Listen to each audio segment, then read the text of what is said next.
Well, yesterday I talked a lot about the idea of Jesus holding all things together, and in particular, I applied it to our own physical life. But one of the things I think that we look on in a bigger view, that not only does he control the micro events of our everyday life, but he controls the macro events of the entire universe. I mean, we often hear people in the scientific community, mostly more philosophers than scientists, but they do a lot of speculating about the universe and what's going to happen. And they've caught a lot of fear of people saying, well, what if the world comes to an end, or an asteroid strikes the Earth and everybody's wiped out, and on it goes. I mean, the Hadron Collider in Europe is spinning around, and they say, what if they set off an accidental explosion that causes the whole world to implode? I mean, that's what Stephen Hawking's predicted, although I'm not sure that he knew everything that people think he knew.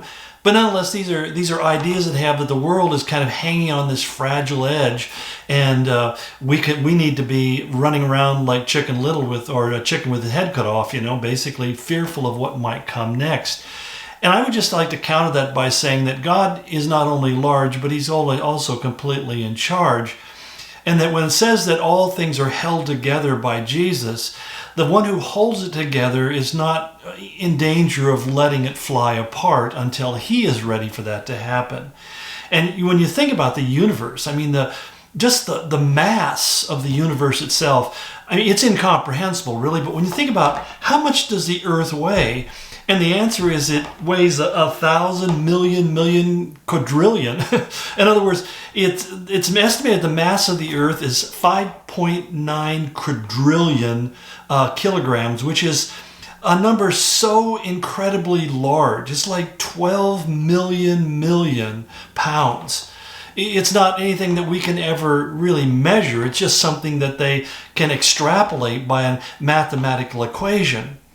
But when we think about that and we realize that's beyond the expanse of anything that we know, any power we know, we realize that the power that is in the hands of Jesus is so significant that he who can hold that all together is not going to have any trouble holding it together into the future. And the only thing we need to understand is it's going to be held together until we finally see all of the biblical prophecies fulfilled. That he's going to talk about we're going to have to go through the tribulation, the second coming, the millennial reign of Christ for 1,000 years. And at the end of that millennial reign of 1,000 years, then he says that he will basically, if I can put it into more modern terminology, he'll collapse the universe and everything that's material will disappear. And he will create a new heaven and a new earth where we will live and reign with him for all of eternity. So saying all of that, should really kind of bring a bit of comfort in my heart. I'm not really impressed by the arguments of climate change and global warming, as if we have that much control over the climate.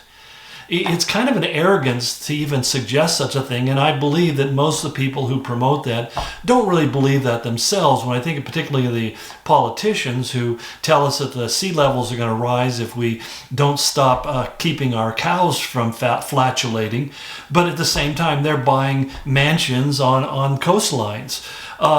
You got to realize that they don't really believe that themselves, even though they use it to take control of us. But basically, when we think about this God who has the power to cause everything to consist, he is also the God who made everything beautiful and ordered and harmonious and makes it so that it works as it should work. That even we find that when we damage the planet in various ways through mining or war or other things, it's amazing how quickly nature can restore itself and heal itself and bring things back into a subtle balance. I can't begin to imagine how many supposedly extinct animals are still populating the earth. They have some way of just kind of coming back because God has willed them to do that. And so I think that we need to understand that God has created a universe that's perfectly ordered down to the minutest details of your personal life. Now, this is where I find a lot of people struggle, because if things don't go the way they want it, they conclude that God must not be in control of my life. He must not be paying attention. And we get into this kind of mindset, well, I'm such a small, insignificant part of the macrocosm that why would God be concerned about me? Well, I think you can make an argument. Even the angels ask the question in Psalm 8. They say, "What is man that you are mindful of him?" But he also goes on to say that God thinks about you and me a lot. Then, in fact, in Psalm 139, it says that God knows even the minutest details of my thought life. There's nothing hidden from him. That everything about us is open to the eyes of the Lord. And it staggers us that God can comprehend something that great with so many people, with so many issues. But the simple fact is that he says he does.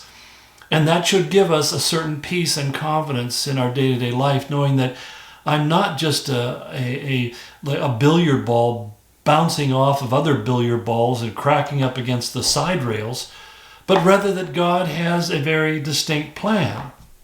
If you've ever played billiards, you know that when you take a shot, hopefully it's going exactly the way you planned and it will sink it into the pocket. Well, the simple fact is that God wants to drop things into your pocket, and he lines things up so that can be perfectly done. And so the beginning of a game of billiards looks like total chaos as you crack the balls, but the simple fact is that it begins to set up a sequence that leads to really kind of winning in the end. And that's something that we have to kind of learn to rest in, that God is not somebody who's passively sitting by like the deist would say, or even many, deism is basically the idea that God created the universe and then he went someplace else and is too busy to bother with it anymore. Many of our founding fathers held to that theology, by the way. But nonetheless, he is a God who is actively and we might even say he's intrusively involved in the minutia of my life, that he cares about every millisecond, every moment, and he values every one of us as being a treasure of inestimable worth. And so the more we become convinced of that, the less stressed we become when things don't look like they're lining up the way we want them to do so. That he who made this beautiful, harmonious, well-ordered universe that exists in a staggeringly precise balance has also set out to do that same thing in your life, to bring your life into harmony with his will and his purpose. And so this becomes something, as we understand it, we become fairly dedicated and earnest to the idea of bringing my life into increasing conformity to what God wants, what his nature wills, what is his desire, because I become convinced it's the only way that things can work out for the good in my life. And I recognize that if I disregard God's will and go my own way, especially when I do it willfully and habitually, then I'm just setting myself up for hardships and disappointments. It's like somebody who drives down the freeway at high speeds and closes their eyes or stops paying attention to the road in front of them. We know it's just a matter of time before a horrible collision is going to take place. And sadly, that's the way many people are living their life. There's just a wanton abandon that they pursue that can't turn out good. But I think it's amazing, because at the same time we say, then why is there so much harm and hurt and ugliness and pain and evil in the world? And the answer is because Adam and Eve sinned. And they introduced sin into the human dynamic and into the universal dynamic. In fact, in Romans 8, Paul said it very simply in verse 20. He says, the creation itself will be set free from its slavery to corruption into the freedom of the glory of God's children. In other words, he says the whole creation, the whole created universe is actually suffering under the impact of transgression, the sin of mankind. And the more men sin upon the earth, the more we're told that the earth literally cries out to God for justice and for a restitution of that order. At the current time, the world that we live in is so incurably warped, I would say, that that's why God says he's going to create a new heaven and a new earth for us to live with him. But we need to understand that we don't have to necessarily live within the chaos that the world is subject to.